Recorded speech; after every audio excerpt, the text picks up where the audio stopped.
Preparando o Domingo.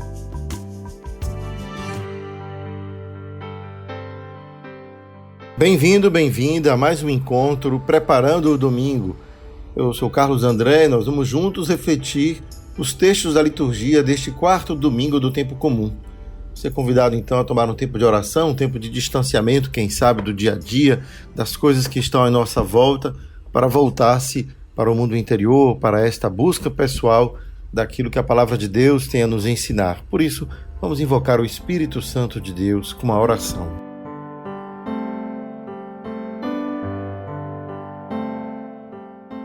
Venha Espírito do Pai e do Filho, venha Espírito de amor, venha Espírito de infância, de paz, de confiança e de alegria.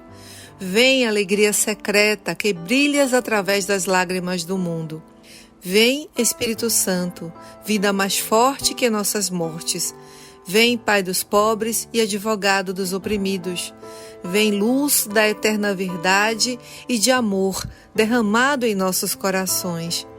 Permanece em nós, Santo Espírito de Deus. Não nos abandones, nem no duro combate da vida, nem no momento em que tocarmos o final da caminhada. Vem, Santo Espírito de Deus. Amém.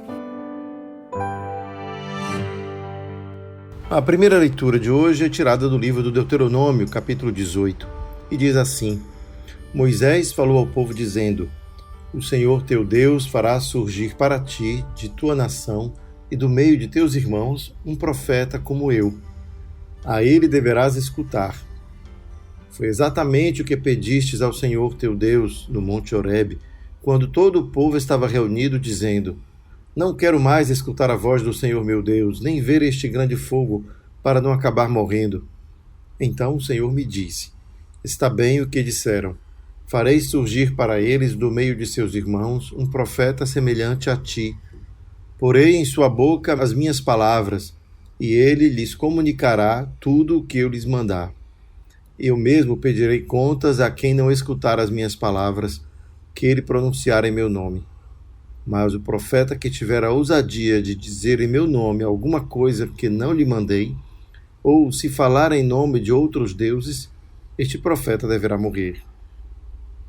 Esse trecho do Deuteronômio parece bem indicar aquilo que o povo de Israel viveu como experiência pessoal, a experiência dos profetas. Os profetas bíblicos são muitos, que surgem com seu testemunho e que vão depois gravar as suas falas nos textos que nós recebemos da tradição até hoje. É muito provável que nenhum profeta tenha escrito nada daquilo que chegou até nós. É muito provável que tenham sido seus seguidores que escreveram, assim como acontece com Jesus e os evangelhos. Jesus mesmo não escreveu nada, mas os seus seguidores, os evangelistas, escrevem aquilo que ele anuncia. E aí reconhecem, através da sua ação, da sua prática, da sua vida, que aquelas palavras que ele disse eram verdadeiras. É esta a lógica que nós encontramos aqui no Deuteronômio. Isto é, um profeta que diz algo que Deus não manda é um profeta que diz algo que não se cumpre, que não se realiza na vida, ou que o seu testemunho não é verdadeiro. E é por isso que, então, aqui nesse texto de Deuteronômio, encontramos o fundamento do profetismo bíblico. Aqui significa que aquele que fala deve falar em nome de Adonai, o nome de Deus, pois se fala em outros deuses, se fala algo que Deus não mandou, não deve ser acolhido. E esse discernimento é um discernimento difícil. A própria Bíblia conta-nos o quanto foi difícil para o povo da época reconhecer se aquela palavra era uma palavra vinda de Deus ou uma palavra vinda do próprio homem, do próprio profeta. Desse modo, a autoridade sobre aquela palavra precisava do tempo para ser comprovada. É preciso tempo para que a palavra dita seja verificada pelos fatos ou que a própria vida do profeta reflita aquilo que ele anuncia. Nesse sentido, a sua autoridade estaria no seu próprio modo de viver. Em todo caso, o profetismo representa essa intermediação. Deus não fala diretamente ao povo, mas envia seus profetas. E aqui temos a palavra do Deuteronômio que justifica essa mediação. Deus escolhe mediadores para anunciar a sua palavra ao seu povo. Escolhe pessoas que possam ser para ele um canal de comunicação. É nesse sentido que a gente vai descobrindo o quanto a Sagrada Escritura nos fala de uma realidade que é humana, mas que vem impregnada de um saber que nós buscamos reconhecer, ser inspirado por Deus. É saber inspirado por Deus, ele passa por este humano. E é nessa hora, então, que é preciso passar pelo caminho da prova, o caminho do reconhecimento da comunidade como algo legítimo, verdadeiro, que possa ser, de fato, atribuído a Deus. Então temos aqui o livro do Deuteronômio que nos ajuda a compreender qual é o critério, não é? É preciso falar em nome de Deus e é preciso que essa palavra tenha saído dele mesmo. E como saber isso? Só a prática, só a vida. É por isso que, então, o texto do Salmo vai recordar o quanto é importante não fechar o coração àquela palavra que pode vir de Deus e que a gente busca reconhecer. E assim o Salmo vai ter o seu refrão, que diz: não fecheis o coração, ouve hoje a voz de Deus. Isto é, cada um de nós também pode descobrir no seu interior que a voz de Deus está falando a nós através dos seus profetas, que podem ser aqueles que, claro, estão ali escritos na Bíblia, mas tantas vezes são profetas que nós encontramos no nosso dia a dia. São palavras que podem nos fazer reconhecer: Deus me fala através desses sinais do meu dia a dia. É aquela pessoa que me faz um bem com a sua acolhida e que de alguma maneira também manifesta o amor de Deus por mim. Não precisa ser palavras ditas, mas podem ser palavras atuadas, gesticuladas. Isto é, os gestos também são palavras que comunicam. É nesse sentido que a gente vai ver, então, aquilo que São Paulo vai nos aconselhar na sua carta aos Coríntios, quando ele fala da sua própria experiência e diz assim: irmãos, eu gostaria que estivesseis livres de preocupações. O homem não casado é solícito pelas coisas do Senhor e procura agradar ao Senhor. O casado preocupa-se com as coisas do mundo e procura agradar a sua mulher, e assim está dividido. Do mesmo modo, a mulher não casada e a jovem solteira têm zelo pelas coisas do Senhor e procuram ser santas de corpo e espírito. Mas a que se casou preocupa-se com as coisas do mundo e procura agradar ao seu marido. Digo isto para o vosso próprio bem e não para vos armar um laço. O que eu desejo é levar-vos ao que é melhor, permanecendo junto ao Senhor sem outras preocupações. E aqui São Paulo está refletindo a sua condição. Ele vive uma experiência e comunica essa experiência porque a considera positiva. Agora é bem importante também recordar que para Paulo, nesse momento da sua vida, ele esperava que a volta do Senhor fosse iminente. Logo, se Deus está para voltar, é melhor não ter outra. Jesus está para voltar, é melhor não ter outra preocupação, senão acudir e preparar a sua volta. Nesse sentido, o celibato de Paulo era muito voltado para essa expectativa de um retorno breve do Senhor. Se Jesus está para voltar, se Jesus está para cumprir a sua palavra definitiva, tanto vale não se comprometer com outros afazeres, senão com aquele afazer que prepara a sua vinda. Essa é a lógica que está regendo o coração de Paulo, mas que aqui ele transmite com a sua experiência. E deve ser levado em conta em qualquer circunstância, afinal essa é a razão para a igreja manter-se fiel ao cultivar o desejo pelo celibato. Celibato é algo bonito quando vivido dessa forma, como uma oferta gratuita a Deus, sem que isso possa interferir em uma demanda interior que seja além daquilo que é o desejo pessoal. Por isso ele diz: não vos falo isso para o vosso próprio bem, não para vos armar um laço. Isto é, cultivar o celibato como uma forma de mostrar que uma vida livre de outros impedimentos pode favorecer ainda mais a esse encontro com Deus na oração, no serviço ao próximo, é algo que deve ser cultivado e a experiência milenar da igreja prova quanto isso traz frutos. Mas é preciso perceber o quanto a cada um é chamado a um gesto diferente de oferecer a Deus. O casado e a casada também oferecem a Deus um serviço de amor ao próximo e nem por isso podem experimentar algo menor em relação à fé e à esperança em tudo mais. Nós sabemos por experiência. O importante é compreender que o momento de Paulo é o momento de uma volta iminente de Cristo. E por isso ele considera ser mais importante oferecer esse tempo do que comprometer-se com as preocupações do mundo. Mas é importante que cada um de nós, aqueles que estão vivendo a vida familiar, não se perceba nisso em nenhum momento, de nenhum modo, que há uma diminuição do valor da sua entrega, da sua oferta a Deus, porque pelo contrário, quanto sabemos o quanto é difícil hoje a tarefa educadora do pai e da mãe, quanto é difícil cuidar de uma família, o quanto tudo isso implica uma oferta verdadeira de amor a Deus e ao próximo. Por isso a autoridade de Paulo fala da sua experiência e da sua expectativa do retorno de Jesus, um retorno imediato. E é por isso que essas leituras todas vão falar disso. Todas elas vão nos recordar essa capacidade que temos de colocar a nossa confiança naqueles que são reconhecidos como missionários, como mensageiros, como profetas, mas tudo isso perceber onde está a palavra de Deus que circula, que nos acompanha, que nos promove a vida. E é isso que importa. E é isso que o texto de hoje nos convida a verificar. Como identificar os profetas e como nós mesmos podemos identificar a palavra que Deus nos envia através de tantos sinais da nossa vida. Aleluia, aleluia, aleluia, aleluia, aleluia, aleluia, aleluia, aleluia.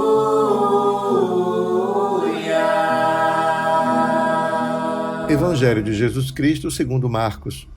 Na cidade de Cafarnaum, num dia de sábado, Jesus entrou na sinagoga e começou a ensinar. Todos estavam admirados com o seu ensinamento, pois ensinava como quem tem autoridade, não como os mestres da lei. Estava então na sinagoga um homem possuído por um espírito mau. Ele gritou: "Que queres de nós, Jesus Nazareno? Vieste para nos destruir? Eu sei quem tu és o Santo de Deus." Jesus o intimou: "Cala-te e sai dele." Então o espírito mau sacudiu o homem com violência, deu um grande grito e saiu. E todos ficaram muito espantados e perguntavam uns aos outros: "O que é isto? Um ensinamento novo dado com autoridade? Ele manda até nos espíritos maus e eles obedecem." E a fama de Jesus logo se espalhou por toda parte, em toda a região da Galileia. Palavra da salvação. O Evangelho de hoje nos fala da autoridade de Jesus. E olha que interessante, porque a gente poderia nos nossos dias contrapor autoridade e poder. Nem sempre quem tem poder tem autoridade. Nem sempre quem demonstra ter muito poder, porque quem sabe a sua condição social, a função que exerce no trabalho, na sociedade, dá a ele o poder de realizar isso ou aquilo. Mas a autoridade é algo que vem como uma realidade mais profunda. A autoridade da palavra, que é aquilo que o Evangelho de hoje recorda. Jesus ensinava na sinagoga e ficavam admirados com o seu ensinamento, pois ensinava como quem tem autoridade. E a gente vai dizer assim, a autoridade vem do exemplo, do testemunho. Aquele que inspira a autoridade, ele não precisa de poder para inspirar, ele precisa apenas da força da sua palavra, porque a sua palavra é impregnada de um exemplo, de um testemunho, de uma realidade que se configura como algo que pode ser verificado no cotidiano. Alguém que ensina algo que é verificável, que a gente encontra também uma resposta, um respaldo na nossa vida. A gente não percebe apenas que essas foram palavras jogadas ao vento, mas são palavras que encontram uma resposta, uma ressonância no nosso dia a dia. Quando a gente diz assim, é isso mesmo, essa pessoa falou aquilo que eu sinto no meu coração, aquelas coisas que ele falou parece que foram ditas para mim. Quem já nunca foi a uma palestra, uma homilia, alguma conferência, alguém ao falar da vida fala de uma maneira que ecoa no coração. E a gente olha para aquela pessoa e diz, a pessoa tem autoridade no que fala, porque eu reconheço essa autoridade em mim. E é isso que esse evangelho nos mostra. Só que Jesus, ao falar com autoridade, em seguida tem-se, portanto, uma experiência em que ele manifesta também um poder. Ele tem o poder de curar, ele tem o poder de libertar daquele que tem um espírito imundo, né? Como diz o texto, um espírito mau, um espírito de perverso que poderia, digamos, provocar o mal. E a gente não sabe exatamente o que é que esse espírito mau fazia, mas o que importa no Evangelho é que Jesus manifesta também ter um poder. A sua autoridade ao falar é complementada por um poder na hora de agir. E a gente vai descobrir que isso é também verdade. A palavra também tem o poder de conversão, de mudança de vida. Quando alguém com autoridade nos ajuda a refletir um pouco mais, esta palavra que é dita, ela tem o poder de mudar a nossa vida. É por isso que a gente pode dizer o quanto essas leituras de hoje, desde a primeira, vai falar dessa capacidade do profeta. Como que a gente identifica um profeta? Quando a sua palavra tem o poder de transformação. De uma transformação para o bem, para me tornar uma pessoa melhor. Se alguém diz uma palavra que me é capaz de mudar a vida, e mudar a vida para me tornar uma pessoa melhor, esta pessoa exerce naquele momento um poder profético, isto é, age em nome daquele que pode mudar tudo, que pode mudar até a minha vida, que é Deus mesmo. Por isso, tantas vezes encontramos aqui e ali palavras fortes que nos ajudam a refletir e a orientar a nossa vida para uma direção que nós sabemos que é a direção do bem maior, do bem que podemos oferecer a Deus e aos irmãos. É nesse sentido, então, que o Evangelho de hoje nos revela um Jesus assim, capaz de agir com autoridade. E é isso exatamente o que conclui o Evangelho, quando todos aqueles que estavam ali vão dizer: o que é isto? Um ensinamento novo dado com autoridade. Ele manda até nos espíritos maus e eles obedecem. Ora, se a palavra de Deus que vem ao nosso coração, ela vem com autoridade, ela é capaz também de nos transformar, de nos fazer mais abertos para aquilo que é a vontade de Deus para nós, não é?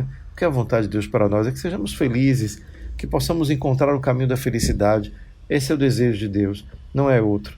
Por isso mesmo, dar vazão, dar espaço para que a palavra que Cristo nos oferece possa encontrar no nosso coração acolhida, significa encontrar um caminho de uma felicidade duradoura, em que a gente afasta de nós aquelas felicidades passageiras que parecem engrandecer, abrir os nossos olhos, nos fazer desejar, mas que nos deixa vazios em seguida.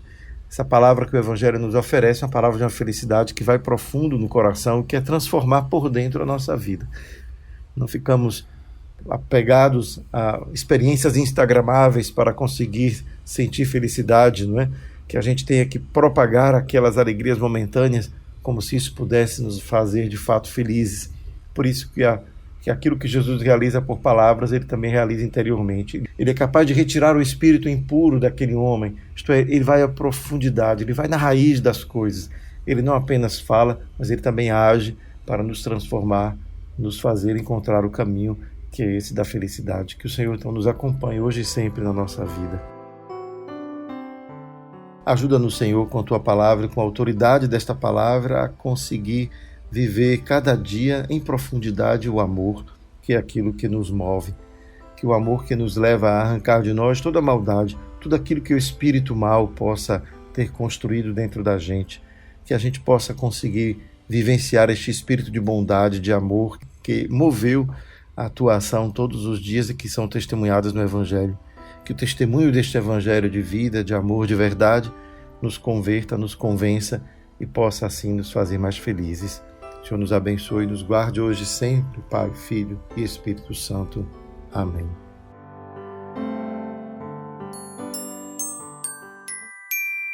Fica a dica! A dica da semana é deixar-se tocar pela palavra de Deus, né? A palavra do Evangelho, que é aquela que nos ensina com autoridade a reconhecer o caminho da felicidade que buscamos. Vamos tomar o Evangelho nas mãos esses dias, vamos fazer dela a palavra profética que Deus tem para nós. Fica a dica. Preparando o domingo.